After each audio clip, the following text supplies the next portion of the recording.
Hi, good morning all to all and happy Friday. Welcome to today's Daily Dose of Market Insights by OANDA, brought to you by Kelvin Wong, the Senior Market Analyst of OANDA Asia Pacific. So very good morning and happy Friday. Today is the 22nd of September. So before we start, let's take a look at the disclaimer slides first.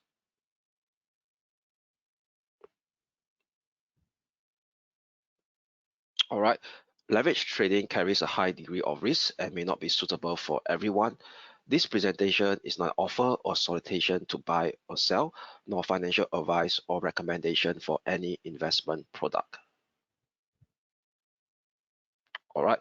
So as usual, these are the key takeaway for our daily dose of market insights. Will be a recap of what happened yesterday in terms of events as well as economic data releases, things to look out for going forward for today's particular session, trading session, and as well as the short-term technical outlook on the various asset classes that I will actually share with you all that exhibit interesting configuration. So now let's start what happened yesterday. Okay, so as you all know, yesterday there's one major event, monetary policy meeting, which is the Bank of England. All right, so now let me focus more on my screen instead.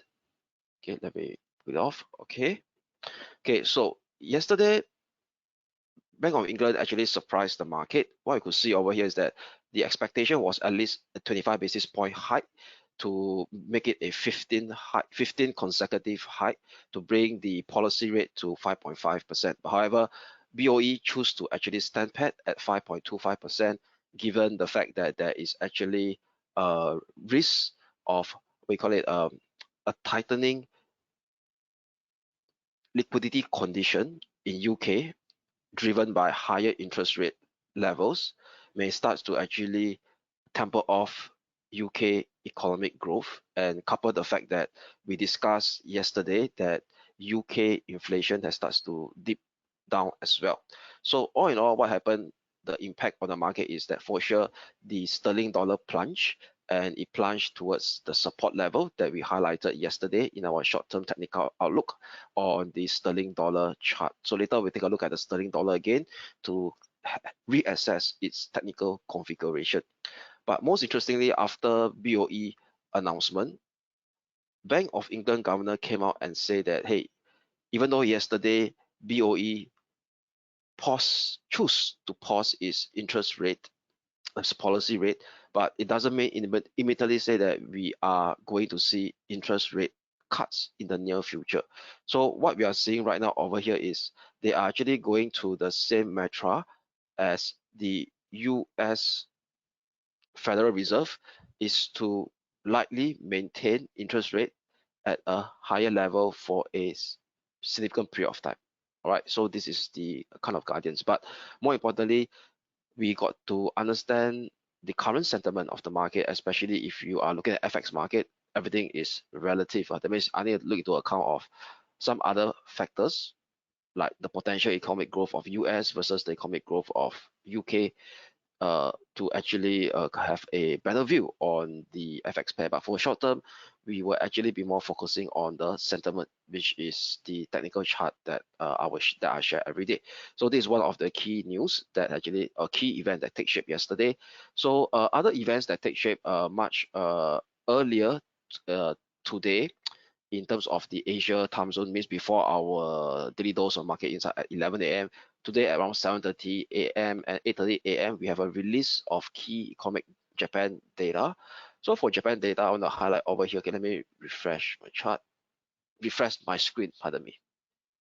Okay, so for Japan, right, inflation numbers. So inflation number, right, let's focus on the core inflation. Core inflation actually almost unchanged for last month at 3.1%, but it tipped up slightly higher above expectation of 3%. And also the inflation rate ex food and energy continues to maintain at 4.3%.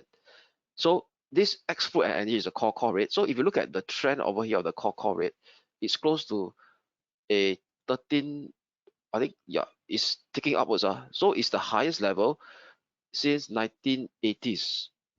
All right.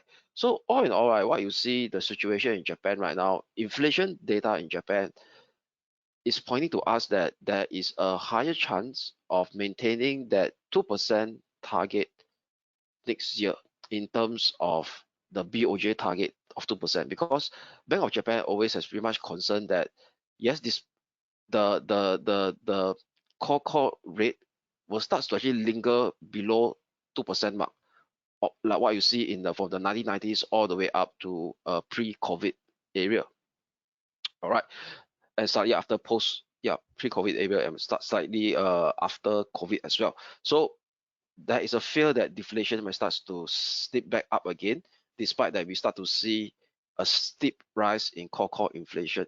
But the thinking in BOJ right now starts to change, especially Governor Yuda. He started to give a bit of guidance in 2 weeks ago about that quietly exiting comment, and as well as there's also a local press in Japan reporting that BOJ should start to think of perhaps deflationary pressures has really starts to ease off in Japan. So there's a lot of signs that there is higher odds that the normalization policy in Japan is now being bring forward, and rather than staying put at a very ultra easy monetary policy where their policy rate is still at negative. So if you were to look at the current calendar right now, BOJ interest rate, yes, for sure, no change. This is really market expectation already, at still maintained at negative 0.1%. But what to look out for later on is BOJ Governor press conference. So you will have a press conference later at 2:30 p.m. Singapore time. All right. So market participant will be keeping a close ears on to clarify his most importantly recent remark about that quietly easing statement that he made during an interview with the local press. What I mean by quietly easing, that means he's pretty much confident that BOJ will starts to actually think to actually shift its negative interest rate policy, the ultra dovish policy, to one to be more normal. And that being said, that there's also a pockets of what I call economists right now has starts to bring forward the first potential rate hike in BOJ interest rate to positive level as early as the first quarter of next year. So something to look out for. And most importantly, how does it impact the dollar yen? Okay, so later we will share with you all the chart of the dollar yen. Okay, so this is something to look at. So to run out about Japan over here, we also have the release of other key Japanese data. So for sure, the manufacturing flash PMI data came uh, in contraction mode again. So that was actually in line with the global manufacturing PMI in the G20 economy as well. We're talking about from especially Eurozone. Uh, Market was expecting for 49.9, a slight uptick towards expansion, but however, it came in at 48.6 and also below last month's 49.6 reading of August, this September. So if you look at, however, the services still remains pretty resilient. So for the services PMI, the flash number for September, yes, even though it dipped down slightly at 54.3, which was recorded in last month, the flash one is 53.3, but it's still in expansionary mode. So if you look at the trend of the services PMI, okay, it's still in a rather healthy expansionary mode since the highest April this year. Then after April, May, June, July, August, and now September flash is about the same level, around 54, 53 level. So the services sector in Japan, right, is still showing I would say a more of a resilient growth despite that manufacturing is contracting. So all in all, right, given the fact that inflation, core inflation is still on a rise, ticking up, services sector in Japan is still pretty much resilient in terms of growth. So the odds of Japan slipping back to deflation is, to me, is also rather remote if I will start to look at these two key economic data. Okay, so that's for the Japan story. So what other news event that is important to highlight to you all is China. So China now, there's another signs of what I call indirect policy that try to revive confidence in the Chinese stock market, and it will eventually impact the capital market as well, especially the property market. So yesterday, China actually eases, capital control for foreigners in Shanghai and Beijing. So foreign business doing business in Shanghai, Beijing were able to remit their foreign currency much easily, provided that they are real and compliant. All right. So this is something like what we will see over here. I do expect that we may continue to see this kind of pockets of very targeted, either direct or indirect policy to actually try to negate that deflationary spiral, risk of deflationary spiral in China. Okay, so because of this news flow, it actually causes the let me talk about the dollar CNH. Yeah, so it causes the dollar CNH to remain rather stuck between the range, the intermediate resistance of 7.3165 and the support at 7.2330. So what it could mean obviously is that you see a bit of what I call sell off in the dollar against the CNH. That means CNH strengthening in today's Asia session against the dollar due to this China indirect what we call it indirect fiscal stimulus. I would say it's an indirect policy that boosts sentiment in China. Just now I shared with you the easing of the foreigner capital control. So that actually kind of give a bit of boost to the indirect sentiment boost that causes the dollar CNH to prevent it from rallying above 7.3165, despite the fact that the dollar has rallied since the start of late last week and reinforced by after FOMC meeting on Wednesday against the European currency, especially against the sterling and against the euro, as well as the Swiss franc as well. So now, with that in mind, later I'll share with you all how does it impact the Hong Kong stock index, because Hong Kong stock index actually now start to shape a bounce at a support level that we highlighted yesterday, the Hong Kong 33. So now without further ado, now let's take a look at what happened in the US stock market as well. So the US stock market, we did highlight it, especially 2 weeks ago, that we do have a weakening technical condition. That means a weakening technical condition that's skewed towards the bearish bias. So this technical condition actually plays out as expected, which is on the bearish side of the story. So yesterday, what we see that the mega cap stocks continue to tumble. Why they continue to tumble? Because they are considered as long duration assets. So what about long duration risk assets? That means, i.e., they are pretty much very sensitive when interest rate rises, the cost of funding rises.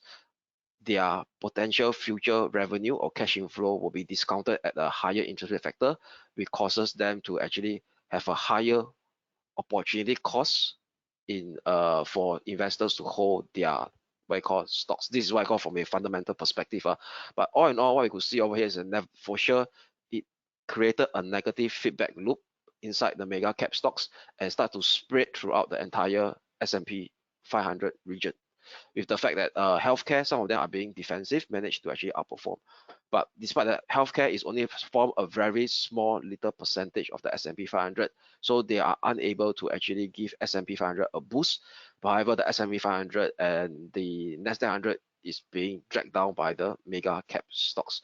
Even the banking stocks don't fare as good as well. All right. So now, without further ado, right, let's before that, I want to highlight key thing over here is that due to the fact that yesterday's very weak performance of the mega cap stock, it actually led the S&P 500 to right now record its worst month-to-date return as of yesterday, 24th September in 2023. So yesterday, SPX monthly year-to-date return, that means as of 21st of September, is down negative 3.94%, Nasdaq negative 5%, and the Russell 2000 is the worst hit at negative 6.2%.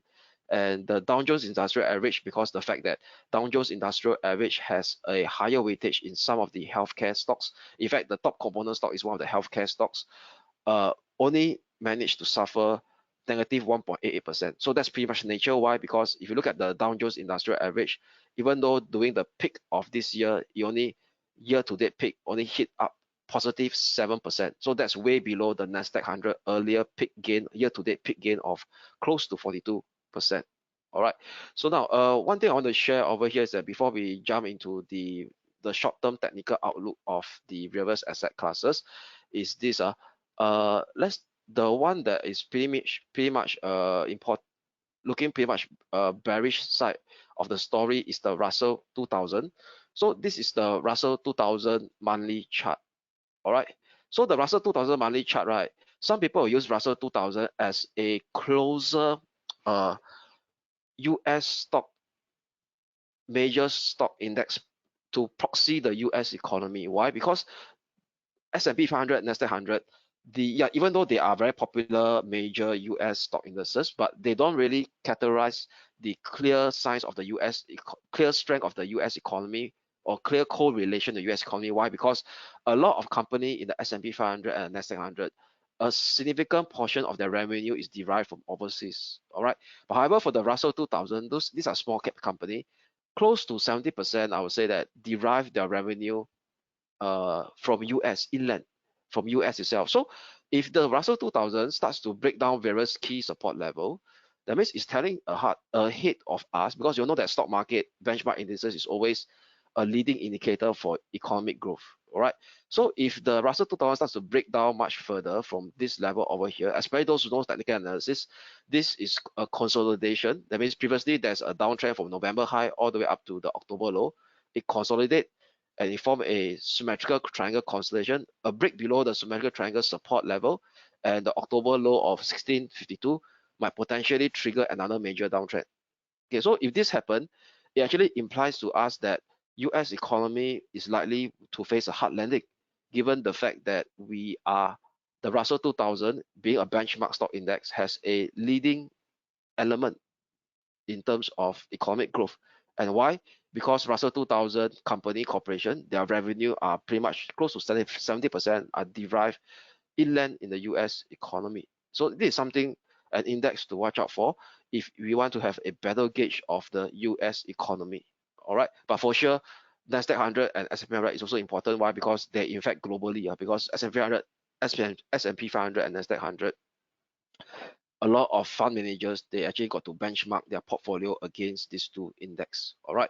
So without further ado, now let's take a look at the short-term technical outlook, yeah, for the index. So let's start with the index first. All right. So yeah, index. Okay, so let's go to the index over here. Okay, so let's start with the Nasdaq 100. Since just now a while we talk about the US stock indices, so let's start the US indices first.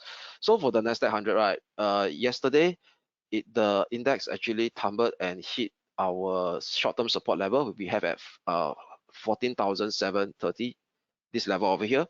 And right now what we are seeing over here is that the RSI already starts to exit out from the oversold region.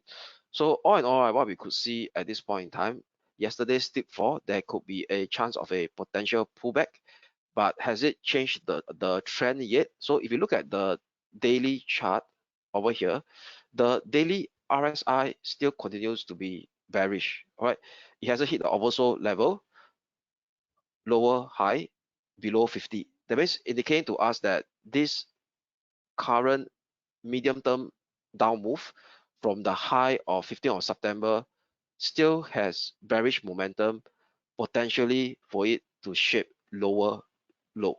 So that is the technical condition that is still negative or bearish on the higher time frame chart. All right. So that means, i.e., given that the higher time frame is very important than the lower time frame of the hourly chart, that means what we could see over here is that at this point in time, there is lower odds of a medium term bullish reversal. Okay, so with that being said, over here we could actually maintain, or I would say that the current short-term technical condition still advocate a bearish bias. But however, there is a risk of a minor, we call it a snapback first before that bearish bias resumes. So all in all, what we do over here is that we will have a tightened key short-term pivotal resistance to maintain this bearish bias condition based on the elements that I share with you all at 14,910. So what is 14,910? So 14,910, if we do the Fibo retracement from the last steep fall, it's close to 38.2%, and as well as the former congestion area over here turns into a pullback resistance. So as long as these levels holds, potentially the Nasdaq 100 could test the next support level, which is the swing low of 18th of August at 14,560 level. But however, if we start to see a clearance and an hourly close above 14,910, then we will start to see a steeper corrective rebound towards the next resistance at 15,040 / 15,170 maximum, which is the former range support here, broken now turns into a pullback resistance. All right.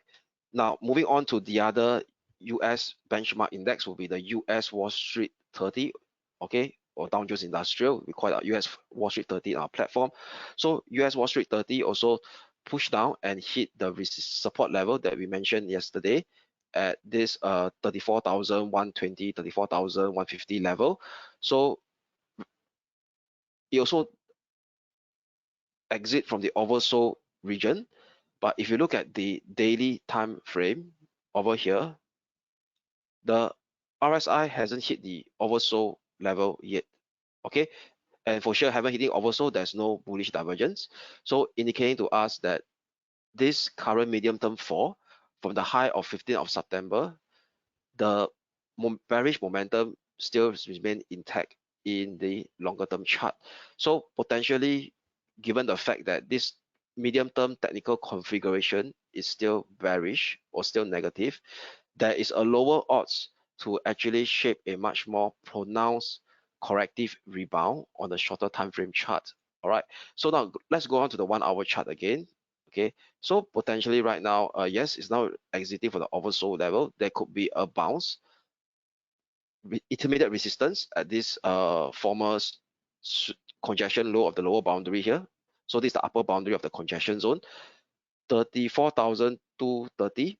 So I will have the upper boundary at 34,370 as my key short-term pivotal resistance today to actually kind of maintain this short-term bearish bias condition on the Dow Jones Industrial Average, where the technical elements is still exhibiting more towards the negative side right now. And also 34,370 is the Fibo retracement of the last push down close to 50%. All right, so where is the next support level to look out for? Will be 33,815 / 33,760, which is also the 200-day moving average acting as support level. Okay, so now going forward, if you start to see a clearance with hourly close above 34,370, then this short-term bearish bias condition will be invalidated to see a much more steeper minor corrective rebound towards the next resistance zone over here at 34,540 / 34,620, which is the 20-day moving average, and as well as the pullback support, the former pullback support now turns into a resistance level. This is the former channel from 15th of March low, broken down 2 days ago, now turns into a pullback resistance at the 34,625 level. All right, so that's for the US stock indices. Now let's immediately go to the German 30 index.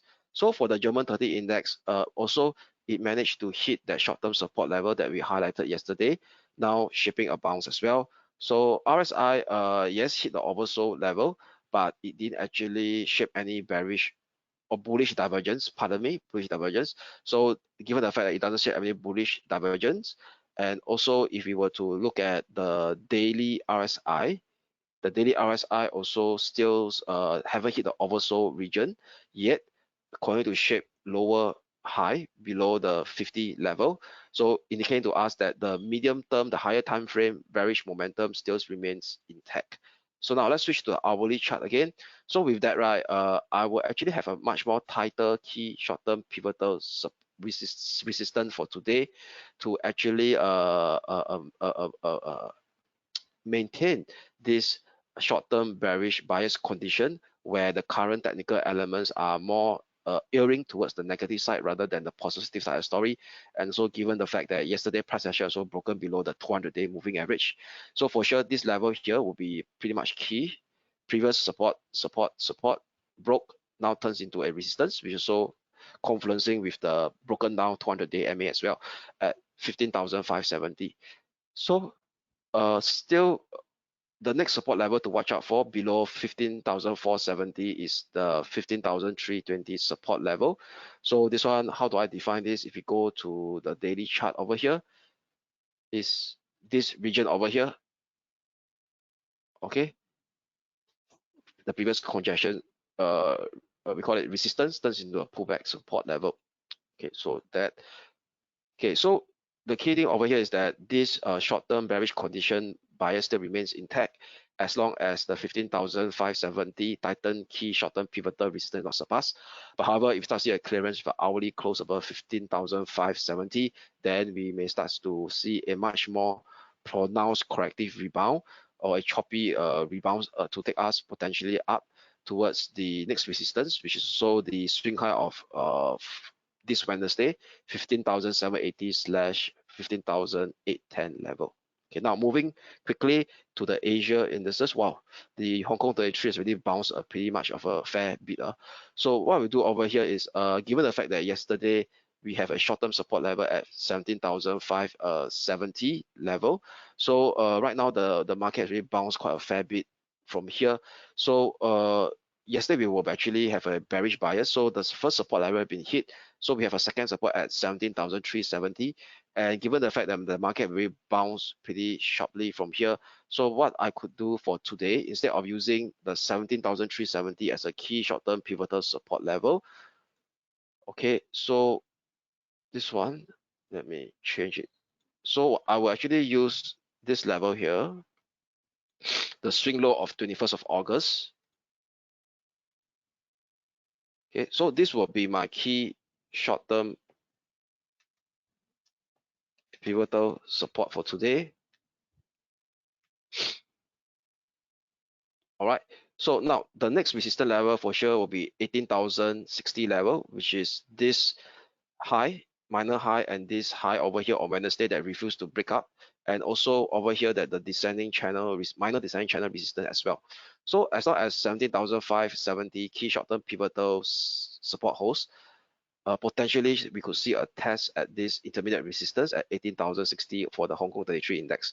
However, we start to see a breakdown below 17,570, then this short-term bounce is invalidated to see a continuation of this decline towards the next support level at 17,370 for the Hong Kong 33 index. All right. Now, FX space. So for FX space over here, let's start off with the dollar yen first. So for the dollar yen chart over here, what we could see is right now, price action now continue to bounce again at this level. Okay, so yesterday the price, this is the daily chart, so I'll give you a longer time frame picture. So on the daily chart over here, the dollar yen yesterday was pretty much bearish candle. Okay, so this bearish candle is in terms of the bearishness, is the most bearish since 11th of September. All right, so where it react off a key medium-term resistance at 4840/85 level, which is this area here, and it continues to trade within a bearish ascending wedge configuration with the top of the wedge at 48.85. Okay, so yesterday high was 48.46. Okay, in between 40 and 85. All right, but what's interesting over here is that this morning session and yesterday's session managed to survive the wedge support level. Okay, the ascending support of the wedge. So keeping this wedge pretty much important. So the low for today was 14750. Okay, 14750. So, but all in all, what you could see is that the RSI continue to shape lower higher.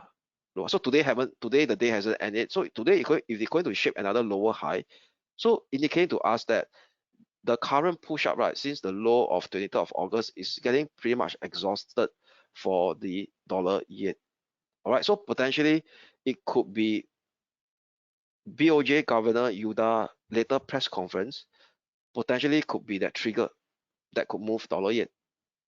Okay, so now with that in mind, right, you look at the low is 4750 level at the moment is time, the current intraday low.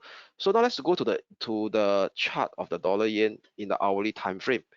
So on the hourly time frame, right, for sure, right, this 48.85 will be the short-term pivot I will have for today. Yes, right now is squeezing up after that BOJ policy announcement. So what I could do is that I will use this level here, 48.50 for sure. Also close to the 200 moving average. So this 48.50 over here will be, I think, like my potential technical downside trigger level. All right. So if we start to see later after that a breakdown below 47.50, then potentially we may start to see further downside on the dollar yen, given that 47.50 is the lower boundary of that descending wedge support. It could actually induce kind of a bearish momentum into play, given the fact that so sometimes people call technical analysis is a self-fulfilling prophecy, which is pretty much true. If certain technical level breaks, then it will actually kind of induce more bullish pressure or bearish pressure into the picture. So if there's a break below 47.50, potentially it could induce bearish pressure. So the next support level in the short term will be 46.30 on the dollar yen. Okay. However, if we start to see a breakout above 48.85, then there will be then we got to respect this very, what you call it, ongoing medium term uptrend to squeeze up to the major resistance at 49.80/150 figure level. Okay, so that's for the dollar yen. So very quickly, let us touch on the major currency. So the major currency, let me start with the sterling dollar first. So the sterling dollar yesterday, it actually went down and hit the support level that I mentioned, 122.45. So for today, right, no change in the technical chart in terms of condition. Hourly RSI didn't show any bearish or bullish divergence, pardon me. So indicating to us that the shorter term momentum still skewed towards more on the bearish side rather than the bullish side. So still keeping this short term minor downtrend pretty much intact. So I'll be using a Titan key short-term pivotal resistance for today at 123.55 to actually maintain this short-term bearish bias condition. A break below 122.45 takes us expose the next support level at 121.95. However, if we start to see an hourly close or clearance and a clearance above 123.55, then this we may start to see what we call a more pronounced we call it counter trend rebound to retest the 200-day moving average, also acting as a resistance level, confluencing with the former minor support turns into pullback resistance at 124.45 level. So that's for the sterling dollar. So on the euro dollar over here, euro dollar move is not as drastic as the sterling dollar. Yes, it came down, hit the low of last Friday, and it's going to bounce sideways over here. So with that, the technical picture doesn't seem very clear to see a start of a short-term bullish bias. So we will be still using 107.40 as a key short-term pivotal resistance, which shows the 220-day moving average as well over here. So as long as this level is not surpassed, 107.40, potentially a break below 106.35 could continue this minor downtrend or the impulsive down move to the next support level at 1.0585. However, a breakup above 107.40, potentially we may start to see a push up towards 107.70. A higher level will be close to a 200-day moving average at 1.0810.